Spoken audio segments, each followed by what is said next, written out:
ఆదిదేవుడు స్వయంగా కొలువైన శ్రీగిరి క్షేత్రం భక్తజనంతో కొత్త శోభను సంతరించుకుంది. మహాశివరాత్రి పర్వదినాన స్వయంభూగా వెలిసిన శ్రీశైలం మల్లన్న దర్శనం చేసుకుంటే జన్మ తరించినట్టే అని భక్తులు అచంచలంగా విశ్వసిస్తూ ఉంటారు. నల్లమల అరణ్యం గుండా పాదయాత్రగా భక్తులు కాలినడకన శ్రీశైలం వైపు వడివడిగా అడుగులు వేస్తున్నారు. భక్తి పారవస్యంతో శివనామస్మరణ మధ్య భీకర నల్లమల అటవీ నుంచి సాగే పాదయాత్రపై హెచ్ఎంటీవీ గ్రౌండ్ రిపోర్ట్. భూమండలానికి నాభీస్థానం, దక్షిణ కాశీగా ఇలా కైలాసంగా పేరు పొందిన ప్రముఖ ఆధ్యాత్మిక పుణ్యక్షేత్రం. అష్టాదశ శక్తిపీఠం, ద్వాదశ జ్యోతిర్లింగం కలగలిసినటువంటి అపూర్వ పుణ్యక్షేత్రాలలో అరుదైన పుణ్యధామం. ఈ క్షేత్రాన్ని ఒక్కసారైనా సందర్శించాలని, మనసారా మల్లన్నను స్పర్శించాలని ప్రతి హైందవుడు ఆరాటపడతాడు. ఇదే నేపథ్యంలో 40 కిలోమీటర్ల మేర నల్లమల అభయారణ్యం గుండా కాలినడకన శ్రీగిరికి చేరుకుంటారు. అసలు పాదయాత్ర ఎప్పుడు ప్రారంభమైంది? ఆ సంప్రదాయాన్ని నేటికి ఎందుకు కొనసాగిస్తున్నారు? నల్లమల అభయారణ్యం గుండా వస్తున్న పాదయాత్రికులకు చరిత్రకు సజీవ సాక్ష్యాలుగా ఉన్నటువంటి ఆలయాల విశిష్టత, విశేషాలేంటి? మరి ఆలస్యం ఎందుకు, స్టోరీలోకి ఎంటర్ అయిపోదామా? దక్షిణ కాశీగా పేరున్న శ్రీశైల క్షేత్రంలో భ్రమరాంబికా సమేతంగా కొలువుదీరిన మల్లన్న దర్శనం కోసం భక్తులు శ్రీగిరి వైపు తరలి వెళుతున్నారు. రోడ్డు, రైలు మార్గాల్లో కొందరు శ్రీపర్వతానికి వస్తుంటే మరికొంతమంది భక్తులు కాలి నడకలో శ్రీగిరిని చేరుకునేందుకు వడివడిగా అడుగులు వేస్తున్నారు. శివనామ స్మరణ చేస్తూ వాగులు, వంకలు, కొండలు, కోనలు దాటుకుంటూ శ్రీ మల్లికార్జున స్వామి వారిని చేరుకునేందుకు వడివడిగా అడుగులు వేస్తున్నారు.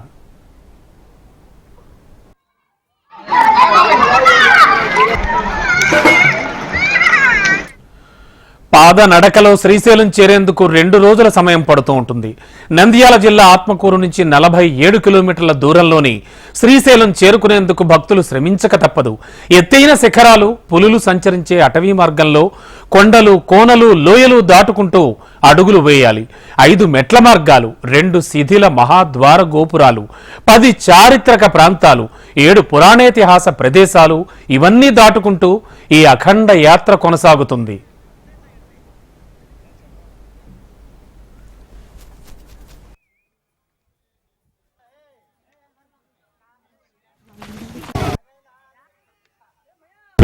వస్తాడా ఇది మొదటిసారి వస్తాండది. నేను యూట్యూబ్ ఇంకా అంత ఇన్ఫర్మేషన్ ಗೊತ್ತಾಯ నాకే ಗೊತ್ತಾయి ఇట్లా నడుచుకుని పోయేది ఉంది శ్రీశైలానికి అనేది గుర్తుండే.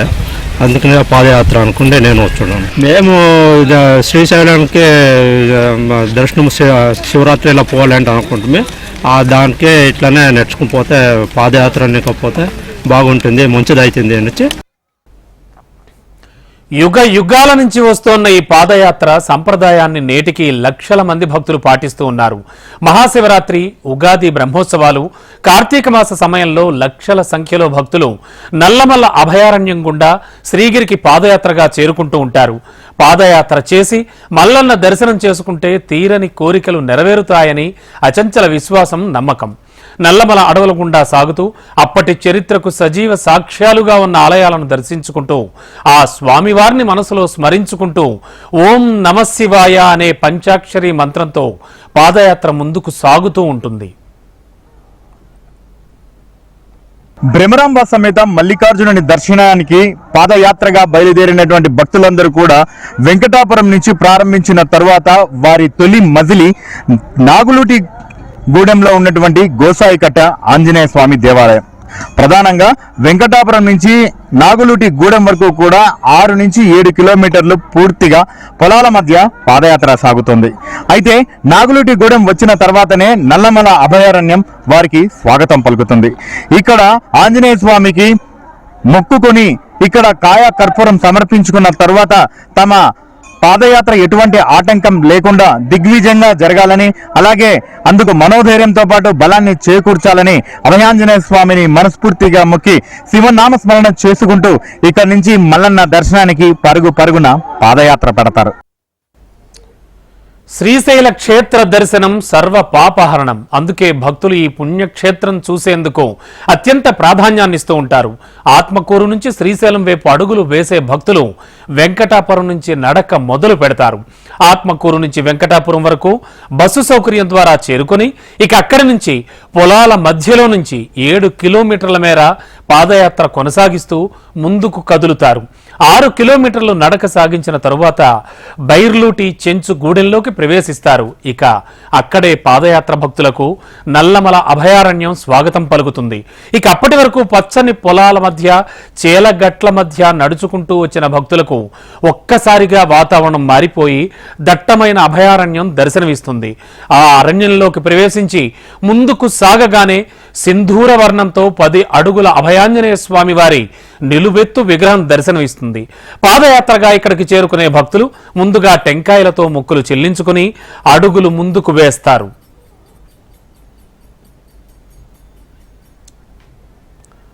ఆంజనేయ స్వామి వారి ఆలయం నుంచి దాదాపు 9 కిలోమీటర్ల దూరంలో శ్రీశైల క్షేత్ర పాలకుడు పెద్ద నాగులూటి వీరభద్ర క్షేత్రానికి చేరుకుంటారు. ఇక 2వ మజిలీకి చేరుకుని అక్కడి ఆలయాన్ని చూసిన భక్తులు ఆధ్యాత్మిక తన్మయత్వంలో పులకించిపోతారు. వీరభద్రునికి టెంకాయలు కొట్టి ప్రత్యేక మొక్కులు చెల్లించుకుంటారు. శివపురాణంలో నాగులుటి వీరభద్రాలయం గురించి ప్రత్యేకంగా ప్రస్తావించబడింది. గరళ కంఠుని జటాజూటం నుంచి ఉద్భవించిన శ్రీశైల క్షేత్ర పరిధిలోని వీరభద్రస్వామి వారికి ఒక ప్రత్యేక స్థానం ఉంది.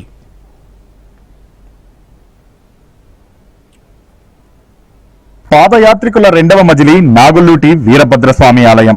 చాళుక్యుల కాలంలో నిర్మించినటువంటి ఈ ఆలయం ప్రత్యేకతను ప్రత్యేకంగా ప్రస్తావించాల్సినటువంటి అవసరం లేదు. శ్రీశైలం మహాక్షేత్రానికి క్షేత్ర పాలకునిగా ఉన్నటువంటి బయలు వీరభద్రస్వామి స్వయంగా ఇక్కడ కొలువై ఉన్నాడా అనిపించక మానదు. మరోపక్క ప్రతి పాదయాత్రికుడు కూడా వీరభద్రుడిని కనులారా వీక్షించేందుకు మాత్రం ఆరాటపడతారు. ఆయనను మొక్కి టెంకాయ కొట్టి ఇక్కడి నుంచి పాదయాత్రను ప్రారంభిస్తారు. స్వాగతం. నల్లమల అభయారణ్యంలోని నాగులూటి చెంచుగూడెంలో వీరభద్రుడిగా కొలువై ఉన్నాడు. ఎంతో పురాతనమైన ఈ ఆలయాన్ని చాళుక్యులు పునర్నిర్మించినట్లుగా శాసనాలు స్పష్టం చేస్తున్నాయి. ఇక ఈ ఆలయ పరిధిలోని కోనేరులో భక్తులంతా పుణ్య స్నానాలు ఆచరించి అప్పటి వరకు పడ్డ నడక బడలికను తొలగించుకుంటారు. ఇక మరో కోనేరి నీటిని తాగునీటి కోసం మాత్రమే ఉపయోగిస్తారు. ఎన్నో అద్భుత ఔషధ గుణాలు కలిగిన ఆ నీరు తాగగానే శరీరానికి ఒక తెలియని నూతనోత్తేజం, నూతనోత్సాహం కలుగుతుంది. సరికొత్త శక్తితో మిగిలిన దూరాన్ని నడిచేందుకు తిరిగి తమ పాదయాత్రను ప్రారంభిస్తారు. మరికొందరైతే ఇక్కడే విశ్రాంతి తీసుకుంటూ ఉంటారు. మేము గత 3 సంవత్సరాల నుంచి పాదయాత్రతో వస్తున్నాము. మా తాడపత్రి ఎర్రగొండపల్లి నుంచి వీటికి 280 కిలోమీటర్లు ఉంది. ప్రతి సంవత్సరం వస్తున్నాము. శివదీక్ష చేసినందుకు వస్తున్నాము. శివదీక్ష కూడా 120 రోజులు శివదీక్ష కంటిన్యూగా చేస్తాము. కార్తీక మాసంలో మొదలెట్టి మాఘమాసం శివరాత్రి వరకు ఉంటాము. ఇక అప్పటి వరకు చాలా సాఫీగా సాగిన పాదయాత్రకు ఇక్కడి నుండి కొత్త కష్టాలు ప్రారంభమవుతాయి. పెద్ద పెద్ద గుళ్ల లాంటి రాతి మెట్లు భక్తులకు స్వాగతం పలుకుతాయి. ఇక ఇక్కడి నుంచి 8 కిలోమీటర్ల పొడవున రెడ్డి రాజులు నిర్మించిన ఈ రాతి మెట్ల మార్గం పాదయాత్రికులకు కాస్త ఇబ్బందులను కలిగిస్తుంది. మనస్ఫూర్తిగా మల్లికార్జునుని స్మరిస్తూ ఓం నమశివాయ అనే శివ పంచాక్షరి మంత్రాన్ని జపిస్తూ శివనామస్మరణతో ముందుకు సాగుతారు భక్తులు. బలమైన ఆ రాతి బండలను ఎటువంటి యంత్ర పరికరాల సాయం లేకుండా అత్యంత దుర్లభమైన మెట్ల మార్గంగా మలచిన తీరు, ఆనాటి శిల్పుల పనితనాన్ని, వారి నైపుణ్యాన్ని చూస్తే ఎవరికైనా ఔరా అనిపించక మానదు. మెట్ల మార్గం నుంచి నడిచి వెళుతున్న కొద్దిగా మొదటగా ఒక గాలి గోపురం కనబడుతుంది. అది దాటుకుని మరికొంచెం ముందుకు వెళ్ళగానే మరో గోపురం దర్శనమిస్తుంది. ఈ 2 గోపురాలు దాటగానే మెట్ల మార్గం సంపూర్తి అవుతుంది. ఇక రాతి మెట్ల మార్గం దాటిన భక్తులు నల్లమల అటవీ ప్రాంతం చేరుకున్న అనంతరం తామర్లకుంట వెదురు వనం వద్ద సేద తీరుతారు. ఇక ఇక్కడి నుంచి బయలుదేరాక 2 కిలోమీటర్ల దూరంలో ఒకప్పటి చెంచు గిరిజనులకు రాజధానిగా వెలుగొందిన పెద్ద చెరువు ఒకటి వస్తుంది. 25 చెంచుగూడాలకు ఈ ప్రాంతం రాజధానిగా విరాజిల్లింది. విశాలమైన మైదానంతో, ఆహ్లాదకరమైన వాతావరణంతో ప్రకృతి ప్రేమికులను ఇట్టే ఆకట్టుకుంటుంది. అప్పటికే 22 కిలోమీటర్ల మేర నడిచిన యాత్రికులు తీవ్రంగా అలసిపోయి ఉంటారు. పెద్ద చెరువు చేరుకున్న వారికి అక్కడ ఉన్నవాళ్లు ఉచిత అన్నదానంతో పాటు వైద్య శిబిరాన్ని నిర్వహిస్తూ ఉంటారు. ఇక రాత్రికి ఇక్కడ బస చేసి తెల్లవారుజామున శ్రీశైలానికి బయలుదేరుతారు. పెచ్చేరు నుంచి ఇక రెండో మెట్ల మార్గం మొదలవుతుంది. భ్రమరాంబ సమేత మల్లికార్జునుని దర్శనానికి వడివడిగా అడుగులు వేస్తూ పాదయాత్రకు తరలి వచ్చే వారికి పెద్ద చెరువు అతి ముఖ్యమైన మజిలీ.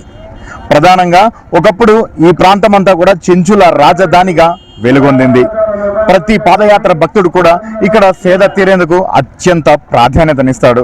ఆహ్లాదకరమైనటువంటి వాతావరణం, ముచ్చట గొలిపేటటువంటి ప్రకృతి సోయగాలు ప్రతి ఒక్కరిని కూడా మైమరిపింపు చేస్తాయి. ఇదే నేపథ్యంలో వచ్చినటువంటి పాదయాత్ర భక్తులకు ఉచిత వైద్య శిబిరాలతో పాటు ఆహార పదార్థాలన్నీ కూడా ఉచితంగా అందిస్తారు దాతలు. ఇక ఆ తరువాత రెండో మెట్ల మార్గానికి చేరుకున్న భక్తులు దైవం కోసం ఆచరించే సంప్రదాయం చాలా విచిత్రంగా ఉంటుంది. మనసులోని తీరని కోరికను మల్లన్నకు వివరిస్తూ అది నెరవేరాలని అక్కడ ఉన్న రాళ్లను ఒకదానిపై ఒకటి పేరుస్తారు. పిల్లలు లేని వాళ్లైతే సంతాన భాగ్యం కావాలనుకుని తమ కొంగున ఉన్న వస్త్రాన్ని చించి అందులో ఓ రాయిని వేసి అక్కడే చెట్టుకు వేలాడదీస్తారు. ఇక మొదటిసారి నడుస్తున్న చాలా మంది వాళ్ళు కోరికలు నెరవేరితే మళ్లీ నడిచొస్తామని, కొండ దగ్గర మొక్కులు చెల్లించుకుంటామని మొక్కుకుంటారు. పాండవులు అరణ్యవాస సమయంలో వారి దప్పిక తీర్చుకోవడం కోసం ఓ కుంట ఏర్పాటు చేసుకున్నారట. దాన్ని సీతమ్మ కుంటగా భక్తులు భావిస్తూ ఉంటారు. ఇక్కడ నీటిని తీర్థంగా సేవిస్తారు. ఇక ఇక్కడి నుంచి 3 కిలోమీటర్ల వరకు కత్తుల్లా మొనదేలిన రాళ్ల మధ్య శివభక్తులు నడక సాగించాల్సి ఉంటుంది. పాదయాత్రలో ప్రధానంగా ప్రత్యేకంగా ప్రస్తావించాల్సినటువంటి అంశం కోరికల కొండ. వెంకటాపురం నుంచి పాదయాత్రగా ఇక్కడి వరకు వచ్చినటువంటి భక్తులందరూ కూడా తమ అలసటను పూర్తిగా మర్చిపోతారు. తమ తీరని కోరికలను ఇలా రాళ్ల రూపంలో పేర్చి మనస్ఫూర్తిగా మల్లన్నను స్మరిస్తారు. మరోవైపు పిల్లలు లేని వారు కూడా తమ కొంగుకు ఉన్నటువంటి వస్త్రాన్ని చించి ఇక్కడ ఉన్నటువంటి చెట్లకు అందులో ఒక రాయి వేసి వేలాడతీస్తారు. ఇది ఎప్పటి నుంచో వస్తున్నటువంటి ఆనవాయితీ. ఇక్కడ ఏ కోరిక కోరినా ఖచ్చితంగా నెరవేరుతుందన్నది నానుడి.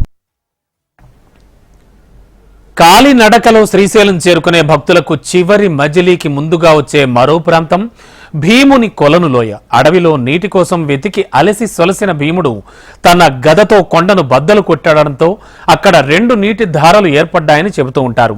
అంతవరకు అత్యంత కష్టంగా అనితర సాధ్యమైన పాదయాత్ర చేసి వచ్చి తీవ్రంగా అలసిపోయి భీముని కొలనులో స్నానమాచరించి మళ్లీ నూతనోత్తేజాన్ని పొందుతారు. పాదయాత్ర చేసే ప్రతి భక్తుడు భీముని కొలనులో స్నానం ఆచరిస్తే చేసిన పాపాలు తొలగిపోతాయని ప్రగాఢంగా విశ్వసిస్తారు. ఇక అక్కడి నుంచి ఆనందంగా ఉల్లాసంగా పాదయాత్రగా పయనమవుతారు.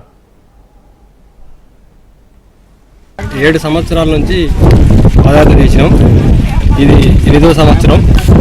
మరియు ఈ కర్నూలు జిల్లా వెంకటపురం నుంచి మార్గ మధ్యంలో నాగులుట్టి, పెచ్చేరు, భీమునిపురం, సిరిచెర మార్గంలో స్వామి మల్లన్న స్వామిని దర్శించుకోవడానికి పాదయాత్రగా నడుస్తూ వస్తున్నాము. మరియు మేమంతా శ్రీశైలం మల్లన్న భక్తులము.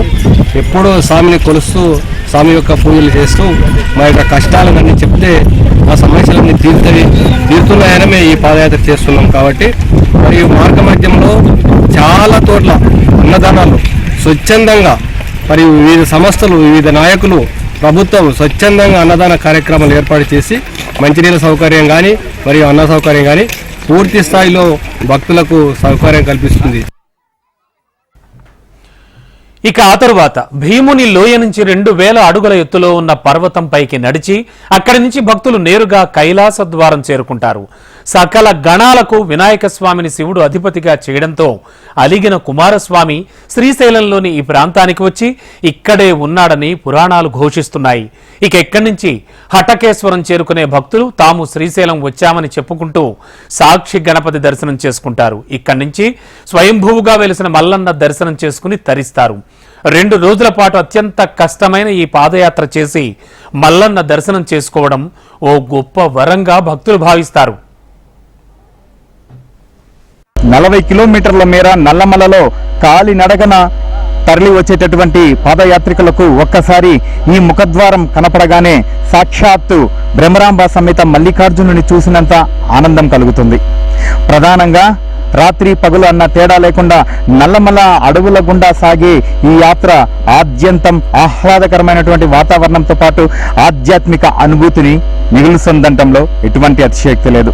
ప్రతి హిందువు జీవితంలో ఒక్కసారైనా ఈ యాత్ర చేయాలని మనస్ఫూర్తిగా ఆరాటపడతాడు.